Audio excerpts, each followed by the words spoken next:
Juízes capítulo 17, verso 6, o texto sagrado diz assim: naqueles dias não havia rei em Israel, cada qual fazia o que achava mais reto. Capítulo 18, verso 1: naqueles dias não havia rei em Israel, e a tribo dos danitas buscava para si herança em que habitar, porquanto até aquele dia entre as tribos de Israel não lhe havia caído por sorte a herança.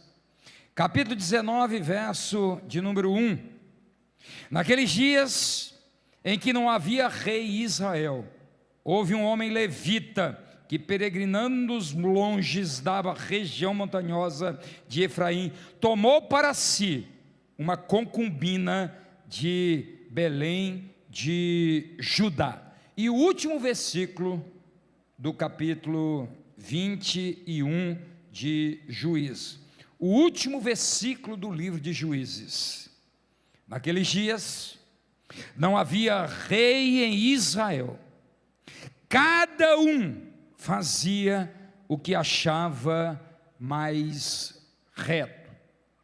Há um coro, amados irmãos, do capítulo 17 até o capítulo 21 do livro de Juízes. Naquele dia não havia rei em Israel, e cada um fazia o que lhe achava mais reto. Eu quero tratar com os amados irmãos nessa noite sobre o tema: os males de uma sociedade sem rei e relativista. Os males de uma sociedade sem rei e relativista. Os males de uma sociedade sem autoridade, ou uma autoridade inexistente, e ausência de absolutos, quando cada um constrói o seu próprio absoluto. O livro de Juízes, amados irmãos, como eu já tenho tratado em algumas outras ocasiões, começa no capítulo 2, dos versos 10 a 13, dizendo que se levanta uma geração, depois de Josué, uma geração que não conhece a Deus, uma geração adoradora de Baal, uma geração, 40 anos só depois, uma geração que se esqueceu dos feitos do Senhor. 3 marcas distintivas de uma sociedade que ruma para uma degradação em todos os níveis. Esqueceram do Senhor, abandonaram o Senhor, esqueceram dos seus feitos e trocaram Deus por outros deuses, no caso Baal. Mas há um ciclo que vai se repetir no livro de Juízes pelo menos 7 vezes. E ele está sumarizado, ele está consolidado logo no início, no capítulo de número 3, no verso 7, o texto diz assim: fizeram o que era mal perante o Senhor. E no verso 11 é dito: e a paz e a terra repousou em paz. Esse ciclo vai se repetir. Esse ciclo vai se repetir como uma estrutura, tanto homilética como hermenêutica, do livro de Juízes, para mostrar, amados irmãos, que quando uma sociedade faz o que é mal aos olhos do Senhor, Deus se levanta. Deus não está inerte. Deus se levanta e manda inimigos, espoliadores, e vão deixar o povo dele subjugado sob estes inimigos. E o povo se enche de angústia e desespero e clama ao Senhor. E Deus, em graciosidade, bondade e misericórdia, ouve o clamor do seu povo, envia um juiz. Este juiz liberta o povo e vem um tempo de paz. E é neste tempo de paz que novamente o povo faz o que é mal aos olhos do Senhor. E nesses versículos que eu acabei de ler com os amados irmãos, há uma nota: naquele tempo não havia rei em Israel, e cada um fazia o que bem lhe parecia. Mas neste íntere, entre o capítulo 17 e o capítulo 21, 4 histórias serão relatadas. Até o capítulo 16 é a história dos 12 juízes que Deus levanta nesse período que dura quase 300 anos em Israel. Mas do capítulo 17 ao capítulo 21, Deus, o autor sagrado, vai escolher 4 histórias para apresentar os males, os malefícios, a degradação de uma sociedade sem rei, uma sociedade sem absolutos, uma sociedade apenas movida pelos seus relativos, ou uma sociedade relativista. E essas 4 histórias, a primeira é de um homem chamado Mica e a sua mãe. A segunda, o mesmo Mica vai contratar um profeta particular, um levita, e o próprio Mica vai constituir os seus próprios sacerdotes. Terceira história é um levita que não deseja constituir uma família, mas escolhe uma concubina que vai traí-lo, vai adulterar. E a última história, a história mais triste na Bíblia, quando uma mulher vai ser esquartejada em 12 partes e encaminhada para cada tribo de Israel, e vai suscitar uma guerra civil entre o povo de Deus. Com essas 4 histórias, e repito, talvez 2 ou as 4, eu quero trabalhar sobre os males de uma sociedade sem rei e relativizada. Vamos à primeira história, capítulo 17, dos versos de 1 a 7, me acompanha aí na sua tradução. Havia um homem da região montanhosa de Efraim, cujo nome era Mica, o qual disse à sua mãe: os 1.100 ciclos de prata que te foram tirados, por cuja causa deitava maldições, e de que também me falaste, eis que esse dinheiro está comigo. O filho diz: mamãe, quem roubou o dinheiro fui eu. Eu o tomei. Então lhe disse a mãe: bendito do Senhor seja meu filho. A mãe diz assim: eu tenho um filho ladrão, e diz: bendito seja Deus pelo meu filho ladrão. Assim restituiu os 1.100 ciclos de prata à sua mãe, que disse: agora a mamãe da criança, de minha mão dedico este dinheiro ao Senhor para meu filho, para fazer uma imagem de escultura e uma de fundição, de sorte que agora eu tu devolvo. Verso 4, porém ele restituiu o dinheiro à sua mãe, que tomou. Lembra do que ela disse? Eu vou devolver tudo, mas agora, verso 4, tomou 200 ciclos de prata e os deu aos ourives, o qual fez deles uma imagem de escultura e uma de fundição, e a imagem, para onde foi? Esteve na casa de Mica.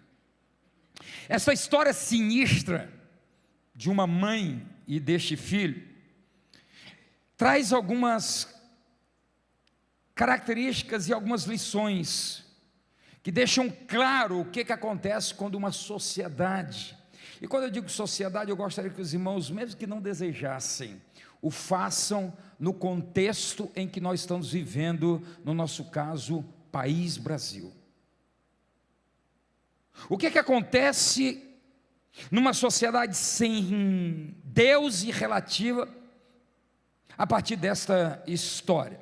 Primeiro deles, primeira lição, é que a relação entre pais e filhos são extremamente estragados. Numa sociedade sem Deus e relativo, a relação de pais e filhos é extremamente estragada. Estragada por quê?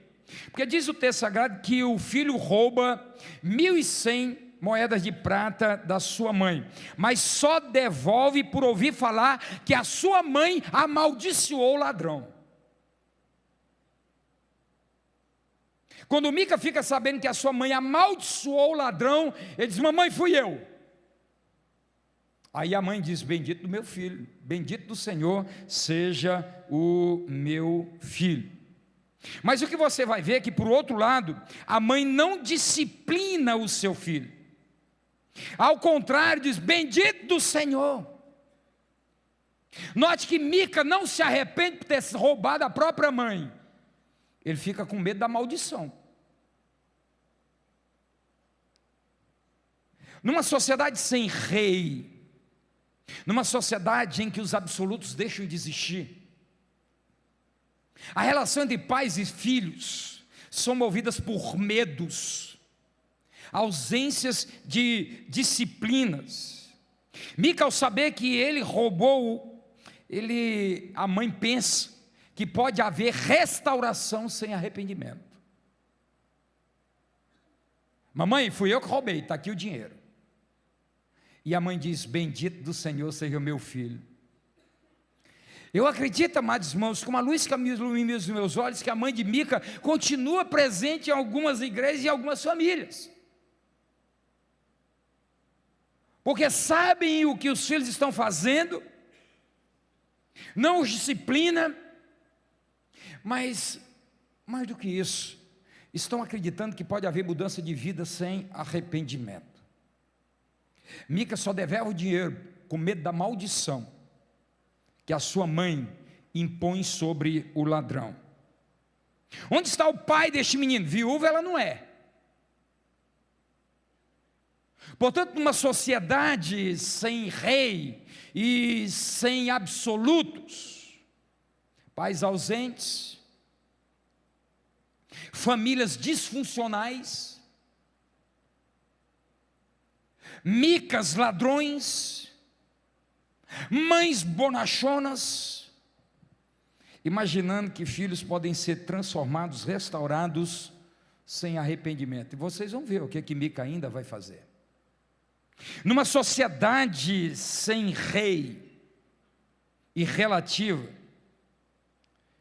a adoração nas casas ela é dividida. Escute o que eu vou lhe dizer. Quando você olha aqui no capítulo 17, no verso 3, diz o texto sagrado que parte do dinheiro é dedicado ao Senhor, mas a mãe incentiva o filho a produzir deuses para serem colocados dentro da sua própria casa. Numa sociedade sem Deus e relativa, com ausência de absolutos, a adoração é dividida. Hoje nós vamos para o culto. E amanhã nós vamos para a balada. Ou não, hoje nós vamos para onde? Nós vamos para uma igreja. Qual é a igreja? A terceira. E a outra? A outra nós vamos para o centro de macumba. E a outra? Na outra a gente vai para Buda. E a outra a gente vai para Maomé. O que nós estamos vendo aqui, amados irmãos, é que numa casa onde não tem rei, onde não há rei, onde não há absolutos, onde tudo é relativo. Naquele tempo não havia rei em Israel e cada um fazia o que bem lhe parecia. A mãe consagra todo o dinheiro ao Senhor, mas ela só entrega 200 moedas, como diz o verso número 4. Eu vou dar uma oferta, mas no meio do caminho ela se arrepende. Adoração dividida. Uma parte é para o Senhor, outra parte é para deuses. Numa casa onde não há rei e não há absolutos, cada um faz o que quer e adora como quer. 3. Numa sociedade sem Deus e relativo, pais não são exemplos. Cadê o pai do menino? Aliás, de um homem, sabe-se Deus. Pais anônimos, ausentes. A mãe de Mica fala uma coisa, mas age de maneira completamente diferente. Adora com os lábios, mas sua casa e dos filhos tem deuses de todas as naturezas. Verso 5 do capítulo 17. A casa deles é casa de deuses, não de Deus, de deuses. Uma sociedade sem rei, uma sociedade relativa, com ausência de absolutos, em que cada um faz o que quer. A casa é casa de deuses. Os pais não são exemplos. Os pais fazem uma coisa, dizem uma coisa e fazem outra completamente diferente. Mas a segunda história que é contada, ela vai em sequência. Do capítulo 7 até o verso 13, me acompanhe. Havia um moço de Belém de Judá, da tribo de Judá, que era levita e se demorava ali. Este homem partiu da cidade de Belém de Judá para ficar onde melhor lhe parecesse. Seguindo, pois, o seu caminho, chegou à região montanhosa de Efraim, até a casa de quem? De Mica. Perguntou-lhe Mica: de onde vens?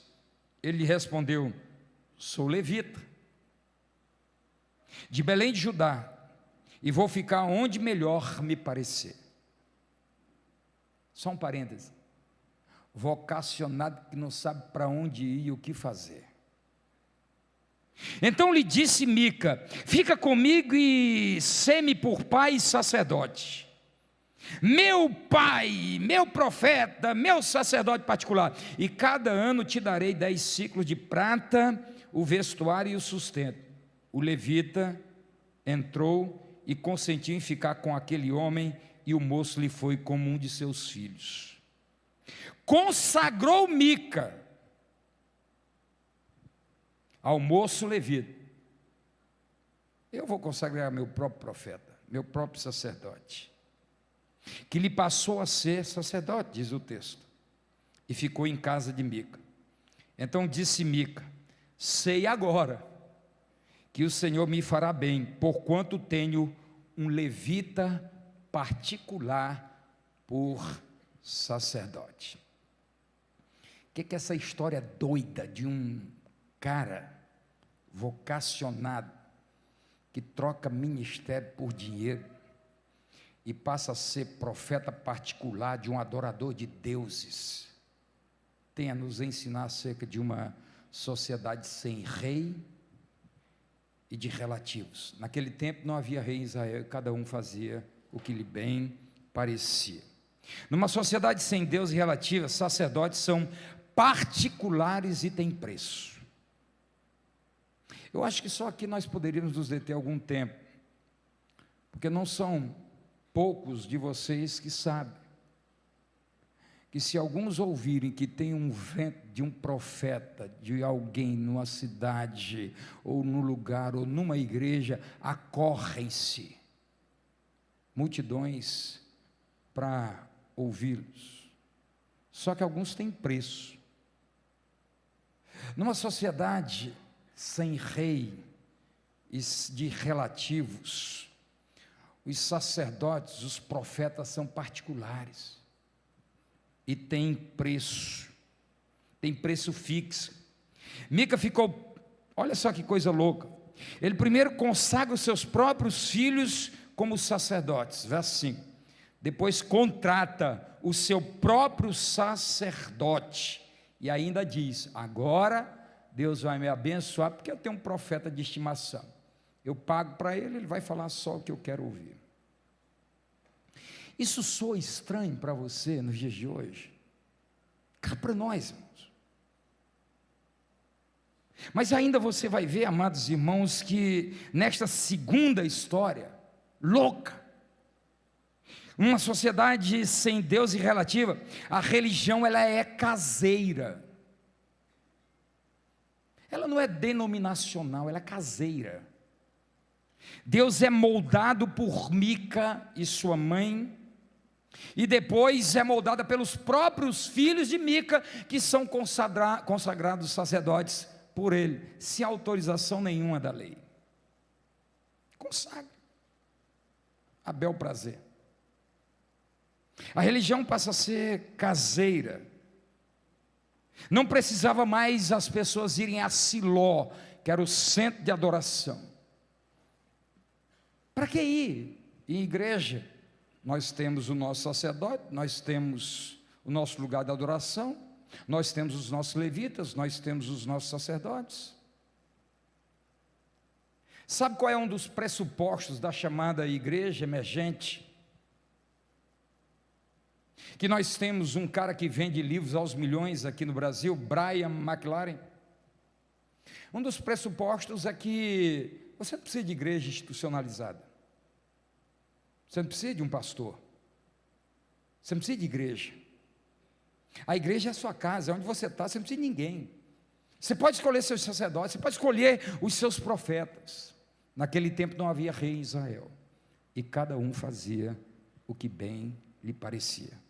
A religião, ela é caseira, é do meu jeito, não tem contraditório, não tem vozes contrárias, é do meu jeito. Terceiro, numa sociedade sem Deus e relativizada, a espiritualidade ela é negociada. Os sacerdotes servem para quem paga mais.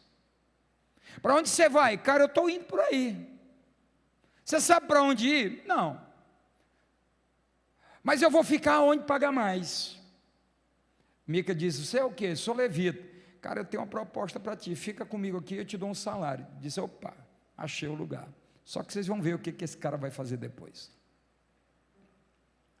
Depois alguém vai oferecer mais dinheiro para ele, e ele vai deixar a casa de Mica. É quem oferece mais. Ministérios pastorais, onde pastores estão saindo, deixando ministérios, para irem para lugares onde ganha mais. Não que isso não possa acontecer. A questão é se é Deus que está nesse negócio. Numa sociedade sem Deus e relativizado, a espiritualidade é negociada. Mica achava que seria abençoado porque tinha um sacerdote de ofício, pago por ele, como diz o verso de número 13. Agora eu vou ser abençoado porque eu tenho meu próprio sacerdote, meu próprio profeta.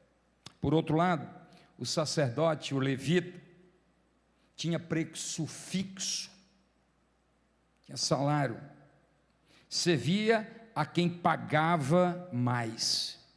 Servia a quem pagava mais. Só dá um pulinho aí no capítulo 18, verso 4. Capítulo 18, verso 4. Ele respondeu: assim e assim me fez Mica, pois me assalariou e eu lhe sirvo de sacerdote. Verso 9. E eles disseram: disponde-vos e subamos contra eles, porque examinamos a terra, e eis que é muito boa. Estais aí parados, não vos demoreis em sair para ocupardes a terra. Agora eu quero que você dê uma olhada no verso 20, que é o que causa estarrecimento. Então se alegrou, quem? O sacerdote, o seu levita. Então se alegrou o coração do sacerdote, tomou a estola sacerdotal, os ídolos do lar e a imagem de escultura e entrou no meio do povo. Só para você entender, o verso 19. Então lhes disseram: cala-te e põe a mão na boca, falando para o sacerdote, para o levita. Ele tem preço, ele só fala o que tem que agradar. Cala-te e põe a mão na boca. Note se isso é estranho em algumas igrejas, onde alguns estão dizendo para o pastor: cala a boca, põe a mão na boca. E aí continua o texto, olha aí: ser-te-á melhor ser sacerdote da casa de um homem do que ser sacerdote de uma tribo e de uma família em Israel. Agora os caras vão dizer: cara, tu é sacerdote de uma casa, da casa de Mica, mas agora nós estamos te chamando para ser sacerdote da tribo de Dan. O que é melhor? Sabe o que o sacerdote vai fazer? É quem paga mais. Sabe o que ele faz com Mica? Deixa para lá, tem preço, não tem autoridade para falar. Numa sociedade sem rei e relativa, amados irmãos, essa história é terrível, mas ela é real, como a luz que alumia os meus olhos hoje.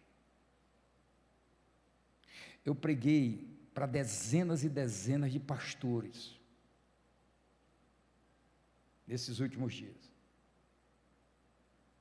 E as histórias não mudam muito. Numa sociedade sem Deus e relativizada, a espiritualidade ela é negociada. Quanto vale? Quanto que você vale? Você é melhor você estar nessa igreja pequenininha ou ir para uma grande? Não, vou para uma grande porque lá paga mais. Você está na casa de Mique, agora você vai ser sacerdote de uma tribo, não de uma casa somente. Isso é o suficiente para mover. Sabe o que ele vai fazer comigo? Ele não vai nem dizer adeus para Mica. Quando Mica chega em casa, ele já roubou os seus deuses, saiu, não deixou nenhum bilhete de dizendo obrigado. Depois você lê a história por completo. Terceira história, amados irmãos, é de uma crueldade, de dar enjoo no estômago. Capítulo 19, você vai ver, capítulo 19, verso 1, diz: naqueles dias em que não havia rei em Israel, houve um homem levita, que peregrinando nos longes da região montanhosa de Efraim, tomou para si uma concubina de Belém de Judá. Ele não tomou a esposa, é outro levita agora, tá? Não é o mesmo. Mas numa sociedade sem rei, e onde cada um faz o que quer, os ministérios, eles são individualizados, não há comando, é quem se levanta.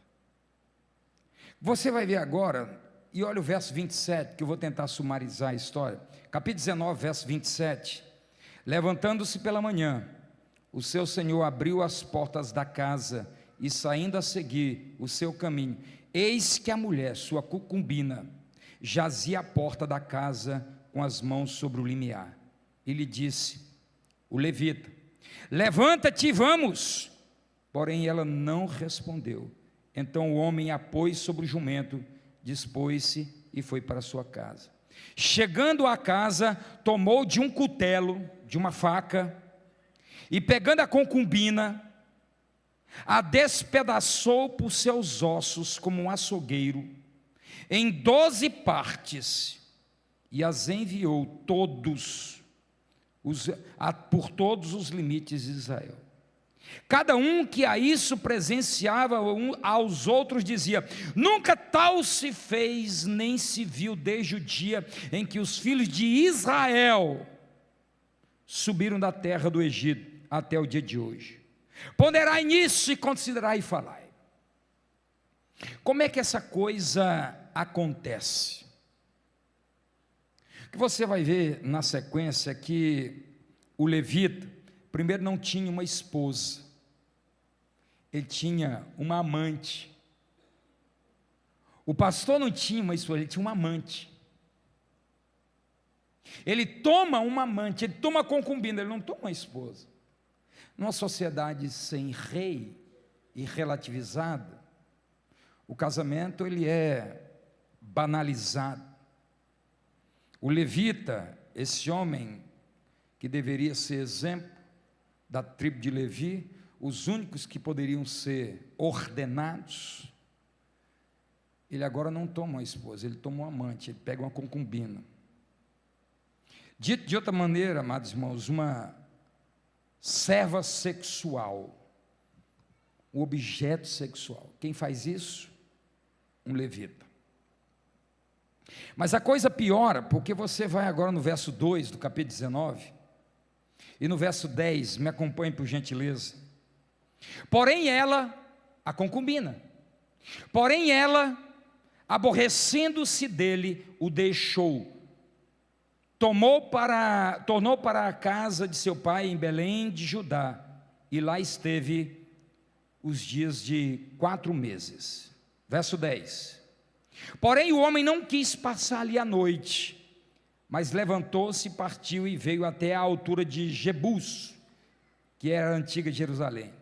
E pôs ele os 2 jumentos albardados, como também a sua concubina.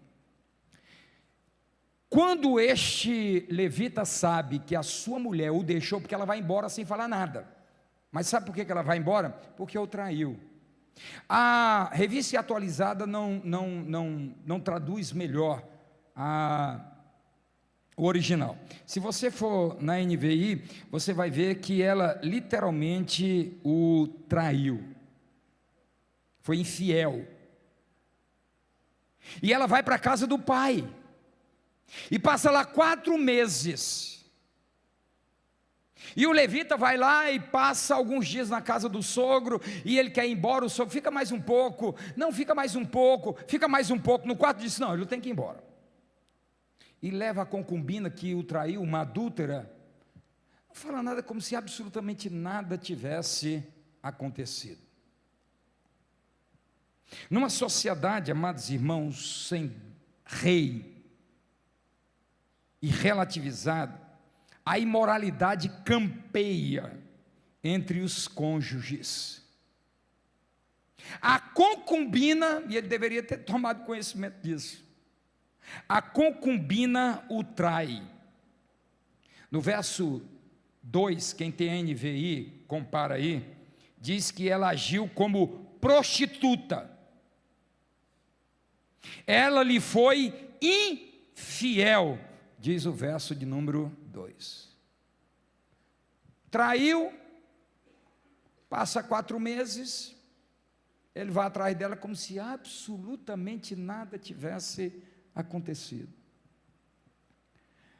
Sabe, irmãos, numa sociedade sem rei relativizada, não é só os casamentos que são banalizados, onde líderes não assumem o compromisso de casar-se, mas preferem ter as suas amantes.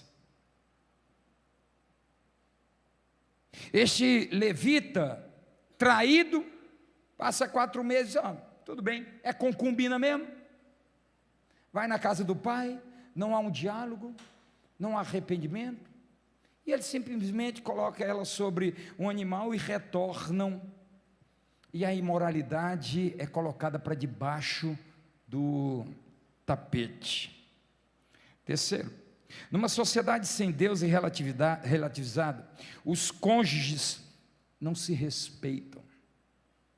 Você vai ver que depois de trair, o levita e a concubina passam um tempo na casa do pai, nada acontece, o pecado não é encarado de frente, antes é colocado debaixo do tapete. Mas essa não é a pior de todas as histórias. A pior de todas as histórias começa no verso 12 do capítulo 19, quando este homem, ele sai da casa do sogro, e ele volta para a sua casa. Só que ele chega numa cidade chamada Jebus.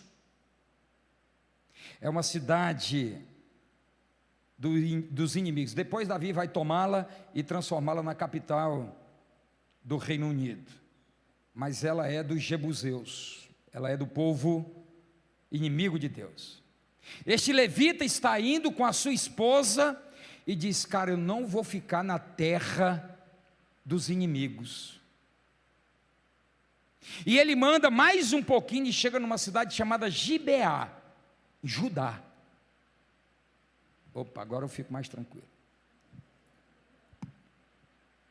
Note bem, o cara pega a sua esposa infiel, não trata da coisa, vai. Quando vai chegando em Jebus, terra do inimigo, ele diz assim, eu não vou ficar na terra do inimigo não. Anda mais um pouco e diz, agora eu vou ficar na terra do meu povo, Judá, Gibeá, que pertence a Judá. Aqui eu vou estar seguro. Mero engano. Quando ele chega nesta cidade chamada de Gibeá, amados irmãos, e aí eu queria que você me acompanhasse nesta leitura, capítulo 19, veja o que vai dizer a partir do verso de número 13, Disse mais a seu moço: caminhe e cheguemos a um daqueles lugares e pernoitemos em Gibeá ou Ramá. Passados, pois, adiante, e caminharam, e o sol se lhes pôs junto a Gibeá, que pertence a Benjamim. Retiraram-se para Gibeá, a fim de nela passarem a noite. Entrando ele, assentou-se na praça da cidade, porque não houve quem os recolhesse em casa para ali pernoitar. O cara está na casa dos irmãos e ninguém aceita recepcioná-lo com a sua concubina. Verso 16: eis que ao anoitecer vinha do seu trabalho do campo um homem velho. Era este da região montanhosa de Efraim, mas morava em Gibeá. Porém os habitantes do lugar eram benjamitas. Erguendo o velho os olhos, viu na praça da cidade.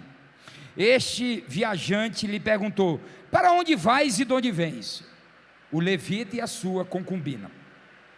Ele respondeu: estamos viajando de Belém de Judá para os longes das montanhas de Efraim, de onde sou. Fui a Belém de Judá e agora estou de viagem para a casa do Senhor. O cara está indo para a casa do Senhor.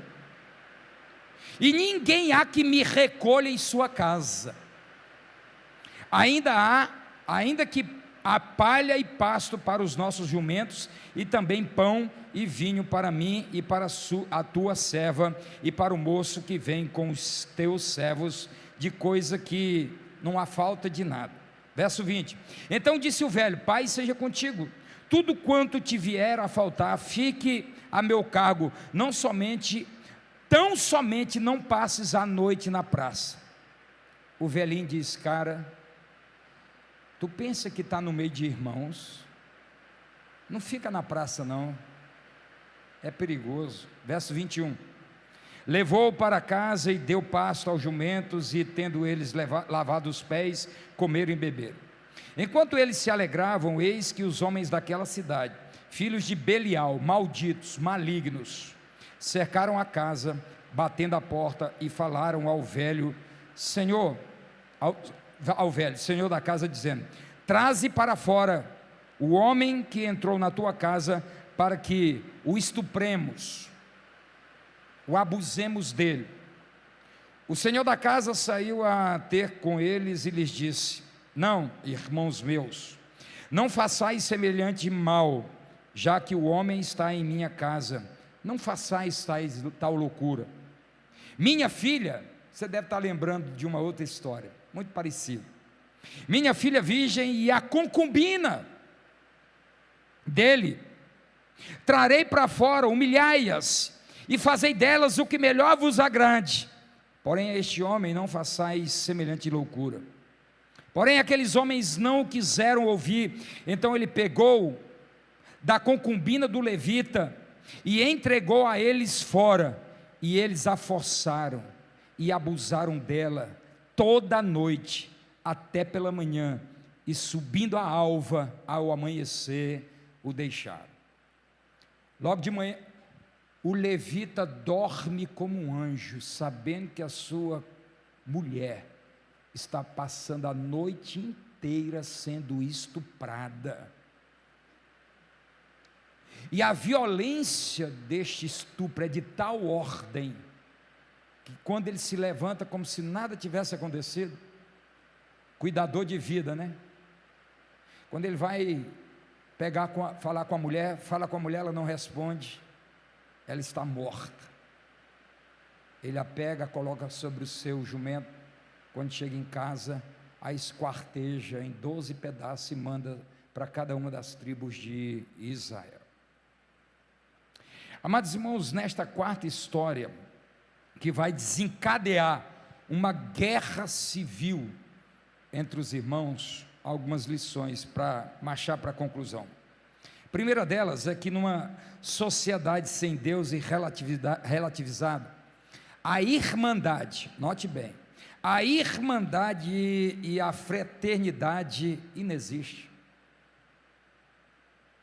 Naquele tempo não havia rei Israel, cada um fazia o que bem lhe parecia.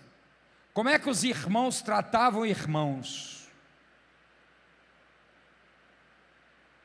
O velho diz: cara, não fica na praça não, que é perigoso, os irmãos daqui, mas nem na casa do velho eles estavam seguros, porque os seus irmãos foram lá, queriam estuprá-lo, o homem.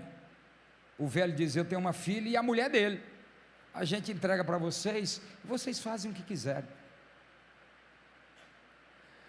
Numa sociedade sem rei e relativizado, as pessoas são usadas como coisas. Pode usar e descarta. A irmandade e a fraternidade inexiste. Ao chegar em Jebus, o levita não quis pernoitar, pensando que estava em terra de inimigo, e ele disse assim: cara, eu vou para onde estão os meus irmãos, e é na terra dos irmãos que ele vai experimentar as mais cruéis reações. Você vai ver, amados irmãos, que foi entre irmãos que ele viu a sua mulher sendo estuprada e morta.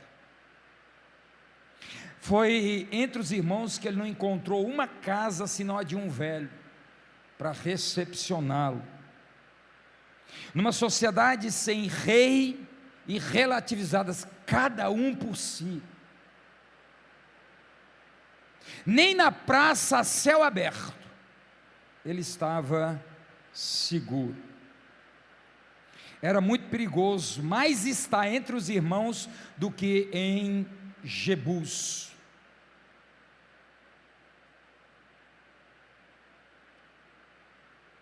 Salmo 120, que começa o salmo, os cânticos dos degraus. O salmista diz assim, a plenos pulmões: ai de mim, que habita em Meseque e em Quedar. Só que ele não está em Meseque e Quedar, uma região hostil ao povo de Deus. Ele está em Jerusalém, indo para Jerusalém, cântico de romagem. Mas ele está dizendo: eu estou entre irmãos, mas como se eu estivesse entre inimigos. Parece que eu estou em Meseque, parece que eu estou em Quedar. Nós estamos vendo agora que este levita, com a sua concubina, pensavam que era em Jebus que eles estavam em perigo, mas onde eles enfrentaram as piores atrocidades, foi entre os seus irmãos. Verso 20: tão somente não passes a noite na praça, disse o velho, fica na minha casa, é mais seguro. Lê de engano. Numa sociedade sem rei, e onde cada um faz o que quer, não existe irmandade, não existe fraternidade. Os irmãos são animalescos, são doentes. 2. Numa sociedade sem Deus e relativizado, não há respeito, há padrões morais entre os irmãos. Quem estupra a concubina do levita não são os jebuseus, são seus irmãos. Foi entre irmãos que o levita e a concubina reviveram o inferno de Sodoma. Lembra a história?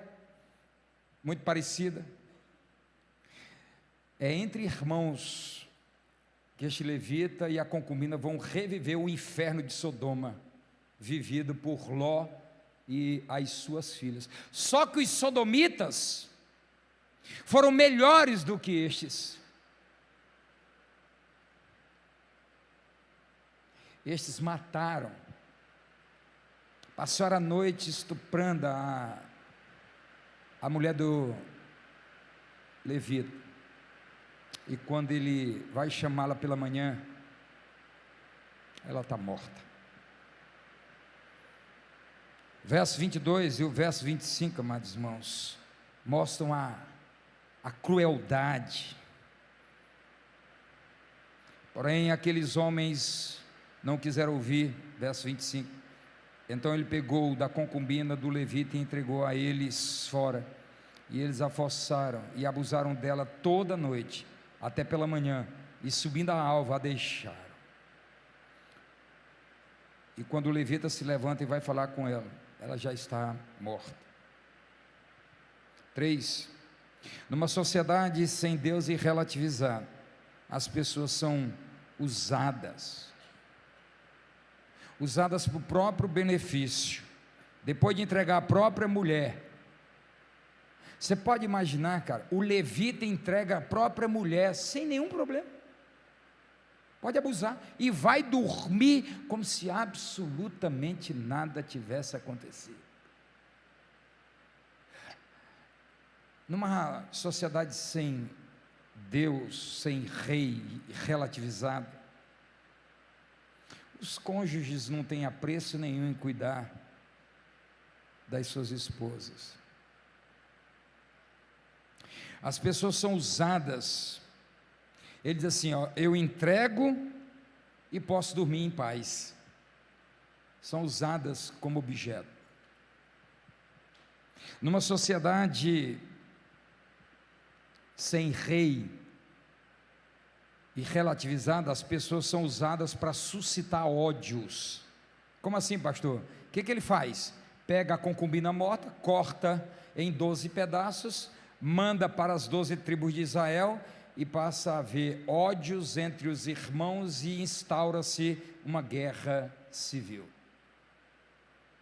Numa sociedade sem Deus, uma sociedade relativizada, as pessoas suscitam ódios entre os seus irmãos. Numa sociedade sem Deus e relativizada, sem reis e relativizada, a verdade ela é omitida. No verso 20, capítulo 20, verso 2, você não vai sair agora, diz aqui, 22, verso 20, verso 2, capítulo 20, verso 2, os príncipes de todo o povo e todas as tribos de Israel se prepararam na congregação do povo de Deus. Havia 400.000 homens de pé, que puxavam da espada. Ouviram os filhos de Benjamim, que os filhos de Israel haviam subido a Mispa, ou Mispá. Disseram os filhos de Israel, contai-nos como concedeu esta maldade. E aí vão dizer, que os benjamitas, além de estuprarem, mataram a mulher do levita. 400.000 homens se levantam e vão dizimar a tribo de Benjamim. Mas por que ela é dizimada? Você vai ver no verso 5 do capítulo 20, porque o ordinário do levita, ele não conta a verdade, ele conta meia verdade. Olha o verso 5, o que vai dizer do capítulo de número 20, verso 5. Os cidadãos de Gibeá se levantaram contra mim, e à noite cercaram a casa em que eu estava, intentaram matar-me, e violaram a minha concubina, de maneira que morreu. O infeliz mentiu. Ele não disse como aconteceu, que ele concedeu, que ele dormiu a noite inteira, que ele não fez absolutamente nada. Numa sociedade sem rei e relativizadas, as pessoas contam as suas próprias histórias para os seus próprios interesses, para os seus próprios benefícios. Omitem verdades, falam meias verdades. Ele não diz, olha, eles queriam a mim primeiro, mas eu consenti entregar a minha esposa para ser estuprada até a morte. O bandido na história sou eu. Ele não diz isso. Mas é isso que acontece numa sociedade sem rei e relativizada. As pessoas contam suas verdades de acordo com as suas conveniências. Fica tranquilo, eu estou terminando. Capítulo 20, verso 13 e 14. Eu ia dividir em duas, mas já estou marchando para a conclusão. Capítulo 20, verso 13 e 14. Olha o que diz, capítulo 20, verso 13 e 14. Olha que loucura. Capítulo 20, verso 13 e 14. Dai-nos agora, olha só, irmãos, presta atenção, e faz um paralelo com o que nós estamos vivendo aqui, porque ao final eu quero fazer esse paralelo. Dai-nos agora os homens filhos de Belial, dai-nos agora os malignos. Belial significa inútil, mas Paulo lá em Coríntios vai dizer que Belial é maligno. Dai-nos agora os filhos de Belial que estão em Gibeá, para que os matemos e tiremos de Israel o mal. Porém, Benjamim não quis ouvir a voz de seus irmãos, os filhos de Israel. Antes, os filhos de Benjamim se ajuntaram vindos das cidades em que Gibeá, para saírem a pelejar contra os filhos de Israel. O que o povo de Deus queria? As 11 tribos, me dá esses estupradores, me dá esses bandidos que fizeram isso, e a coisa está resolvida. Sabe o que Benjamim diz? Não, nós vamos proteger os bandidos. Numa sociedade sem rei e relativizada, bandidos são protegidos. Você vai ver agora, amados irmãos, você vai ver agora, descaradamente, eles preferem proteger bandidos. Os benjamitas não protegeram a mulher do levita, mas protegeram os estupradores daquela mulher. Bandidos são protegidos. Numa sociedade sem Deus, sem rei relativizado, os contrários sofrem bastante. Capítulo 5, capítulo 21, versos 5, 8 e 9. O texto sagrado vai dizer o seguinte: é levantado um censo e diz: quem é contra os benjamitas para lutar? Quem levantar a mão e não desejar ir lutar contra o seu irmão, sofrerá a penalidade de ser morto. Proibido de ser contrário. Proibido de ser contrário. Se você levantar a mão e dizer eu sou contrário, você está morto. Capítulo 21, só para você não esquecer, verso 5. Disseram os filhos de Israel: quem de todos os da tribos de Israel não subiu à Assembleia do Senhor, porque se tinha feito um grande juramento acerca do que não viesse ao Senhor a Mispa, que dizia: você será morto. Quem se levantar contrário, não, mas eu não quero ir matar os meus irmãos Benjamim, então você está fora, você vai sofrer penalidades. Numa sociedade sem rei e relativo, as pessoas não podem ser contrárias, não aceitam contraditórios. Numa sociedade, muito para falar, mas deixa eu marchar para a conclusão. Numa sociedade sem Deus e relativizado, ninguém assume culpa. A cena: os israelitas vão dizimar, vão destruir todos os benjamitas.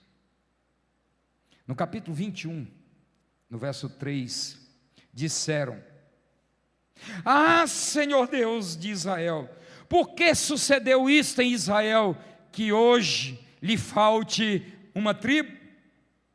11 tribos se reuniram e acabaram com. E agora eles estão dizendo: ah, meu Deus, culpa. Por que isso aconteceu? Agora nós não somos 12, agora nós somos 11. Numa sociedade sem rei, numa sociedade relativa, ninguém assume culpas. Benjamim não assumiu a culpa pelo que fizeram com a concubina, e Israel não assumiu a culpa pelo que fez com Benjamim. Ok, deixa eu concluir aqui, numa outra ocasião a gente caminha mais sobre esse texto. Mas deixa eu concluir com algumas considerações para a gente orar. A relação de Mica e sua mãe tipificam, amados irmãos, os estragos que podem acontecer entre pais e filhos, quando Deus não está presente, quando a adoração ela é dividida dentro de uma casa. A relação de Mica com a sua mãe reflete agora não um rei, mas o Deus ausente numa casa, onde os filhos fazem o que querem, onde os pais dizem uma coisa e fazem outra, onde os filhos roubam os próprios pais, onde se acredita que pode haver restauração sem arrependimento. Destrua valores numa casa, e isso se refletirá no ambiente de uma sociedade. Destrua valores numa família, e isso reflete-se numa sociedade. Agora eu queria que você trouxesse tudo isso que nós colocamos. Dê uma olhada no nosso país, dê uma olhada no que está acontecendo, dá uma espiada como estão algumas igrejas. Sabe, amados irmãos, quando nós olhamos aqui a relação da mãe de Mica com o seu filho, nós podemos entender o que está acontecendo por detrás disso. A ausência de valores dentro da própria casa, pais estragados, mães estragadas, pais ausentes, mães que falam uma coisa e dizem outra, adoração dividida dentro de casa, filhos que escolhem os seus profetas, filhos que não querem ser contraditados. Onde é que isso se reflete? Numa sociedade sem ordem, numa sociedade que se transforma num caos, numa sociedade onde as pessoas têm suas próprias verdades, onde cada um tem a sua verdade e rejeita-se todo e qualquer absoluto. Quando nós vemos, amados irmãos, valores sendo corroídos dentro das nossas próprias casas, os reflexos serão estendidos para a sociedade. Essa é a lição, princípio que retiramos do levita com a sua concubina. O que acontece naquela casa se estende para as 12 tribos de Israel. Uma tribo é dizimada. Onde é que começa isso? Dentro de casa, no casamento, onde adultérios acontecem e olhos são tapados, onde alguns pensam que 4 meses serão suficientes para restaurar os estragos de uma relação falida. Quando os valores são corroídos, quando Deus não existe, em casas e famílias, o que nós vamos ver são maridos entregando as suas mulheres aos corvos, onde cada um contra a sua verdade, ou a sua meia verdade, para tirar proveito próprio. Quando Deus é negligenciado, e cada um tem sua verdade, a sua doutrina, a sua denominação, o que acontece, amados irmãos, é que a vocação passa a ser banalizada. É quem paga mais. Primeiro, na casa de Mica, eu vou te dar dinheiro, casa, comida e roupa lavada. Depois vem Dan e diz: opa, tu prefere ser profeta de uma casa ou de uma tribo? Opa, eu prefiro de uma tribo. Paga mais. Mesmo sendo esta tribo que vai encabeçar a destruição de uma tribo de Israel. Se é possível, amados irmãos, só é possível, melhor dizendo, sobreviver a uma sociedade que tem ausência de valores, mergulhada no caos religioso, familiar, político, pela fé em Jesus Cristo. Não por menos, e guarde isso na tabinha do seu coração, que 4 dos juízes de Israel estão citados na galeria dos heróis da fé: Gideão, Baraque, Sansão e Jefité. Esses heróis da fé saíram desta geração apodrecida. É possível sobrevivermos neste caos de desmandos, de desgovernos, de ausência de reis, de governantes, onde cada um faz o que quer, com ausência de absolutos, onde há um sistema que conspira para a destruição de valores, para arruinar famílias, para arruinar casamentos, para destruir relacionamentos de pais com filhos, para desaguar num caos. É possível sobreviver a isso pela fé em Cristo Jesus. 4 dos 12 juízes de Israel estão na galeria dos heróis da fé. Concluo. Mas a maior lição que nós podemos tirar de tudo isso, e sei que é muita informação, Adriano diz: Manuel, você dá muita informação para o povo, mas eu prefiro dar muita informação para você, do que você ser um ressequido, e você morrer por inanição da palavra do Senhor. A maior lição de Juízes é que precisamos de um libertador, de um rei, que nos liberte de nós mesmos, do mundo, do inimigo. E esse libertador é o que João diz lá em Apocalipse: Ele é o Rei dos Reis e Senhor dos Senhores. É esse Jesus, e só Ele pode nos fazer enxergar dias melhores numa sociedade de hoje tão assemelhada à sociedade de Juízes 17 a 21. Foi Ele mesmo quem disse: se pois o Filho vos libertar, verdadeiramente sereis livres. 4 histórias. E nessas 4 histórias é possível que em algum momento nós nos encaixemos em algum aspecto. E hoje o Senhor quer nos tratar. Como é que está a tua relação com os teus filhos? Parece com a de Mica e a sua mãe?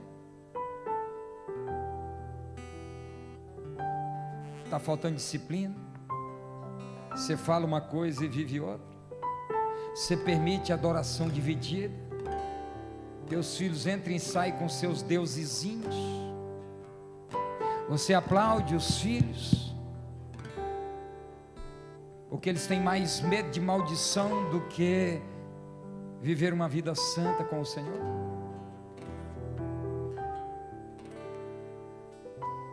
Sua relação com Deus, com a igreja, com o pastor, com a liderança, se parece com a de Mica com o seu sacerdote particular?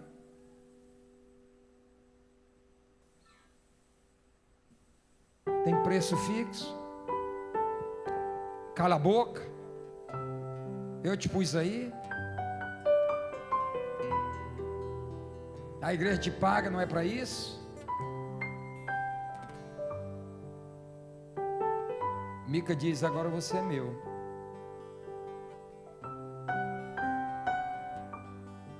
Você faz o que eu quero.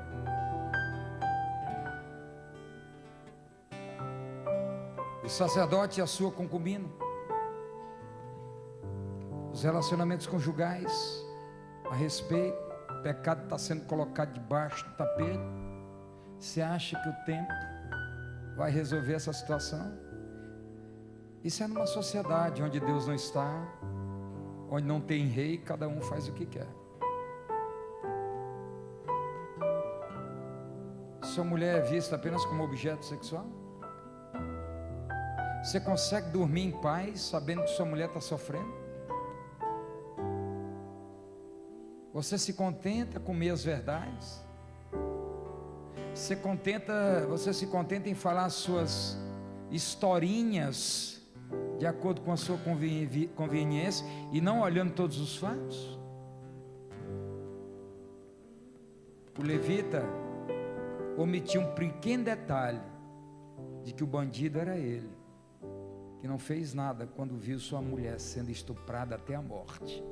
Mas ele não diz isso, porque não é conveniente. Por fim, para a gente orar, será que a nossa relação não é como a deste levita que esquarteja a sua mulher e usa suas dores para suscitar ódios entre os irmãos? Você está usando suas dores para machucar o outro?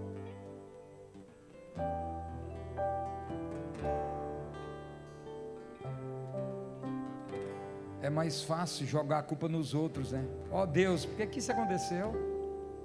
Mas esqueceram de que eles mesmos se reuniram e ainda disseram: quem não estiver conosco será morto. Nós não aceitamos contraditório. Toda uma tribo foi dizimada. Sabe, irmãos,